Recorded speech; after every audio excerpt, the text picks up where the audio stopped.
ఎన్నికల్లో అభ్యర్థుల ఎంపిక అనేది చాలా కీలకమని టీడీపీ అధినేత చంద్రబాబు నాయుడు అన్నారు. అన్ని వర్గాలకు న్యాయం చేసేలా కసరత్తు చేశామని చెప్పారు. సమర్థులైన వ్యక్తులను ఎంపిక చేయకపోతే ప్రజల ఆమోదం ఉండదన్నారు. టీడీపీ ఎమ్మెల్యే, ఎంపీ అభ్యర్థులకు విజయవాడలో ప్రత్యేక వర్క్షాప్ నిర్వహించారు. ఈ కార్యక్రమానికి జనసేన, బీజేపీ నేతలు కూడా హాజరయ్యారు. ఇందులో చంద్రబాబు పాల్గొని అభ్యర్థులకు దిశానిర్దేశం చేశారు. అభ్యర్థులంతా అప్రమత్తంగా ఉండాల్సిన అవసరం ఉందని, రాష్ట్రంలో రౌడీయిజం, అధికార దుర్వినియోగం కనబడుతోంది.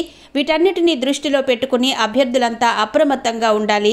రాష్ట్ర ప్రయోజనాల కోసమే పొత్తు పెట్టుకున్నాం. పద్ధతి ప్రకారం రాజకీయం చేసిన వ్యక్తి పవన్ కళ్యాణ్.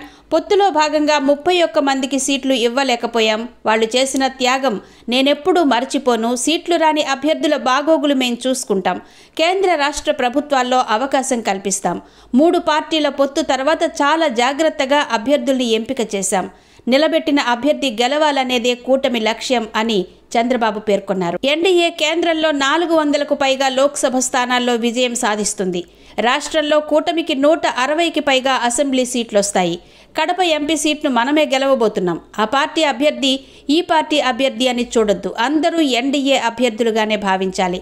3 పార్టీలు వేసే పునాది 30 ఏళ్ల భవిష్యత్తుకు నాంది పలకాలి అని చంద్రబాబు పిలుపునిచ్చారు. 5 ఏళ్లలో జగన్ ఇంత ఘోరంగా రాజకీయాలు చేస్తారనుకోలేదు. ఇలాంటి వ్యక్తిని నా జీవితంలో చూడలేదు. ప్రశ్నిస్తే తప్పుడు కేసులు పెట్టి వేధించడం మొదలుపెట్టారు. అబద్ధాలు చెప్పి మరోసారి గెలవాలని జగన్ ప్రయత్నిస్తున్నారు. విశాఖలో కంటైనర్ దొరికితే తెలుగుదేశం పార్టీపై విమర్శలు చేస్తారా?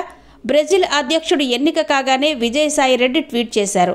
డ్రగ్స్ మాఫియాను పెంచి పోషించిందెవరో అందరికీ తెలుసు. చేసేది చేయించేది వైకాపా అని చంద్రబాబు మండిపడ్డారు.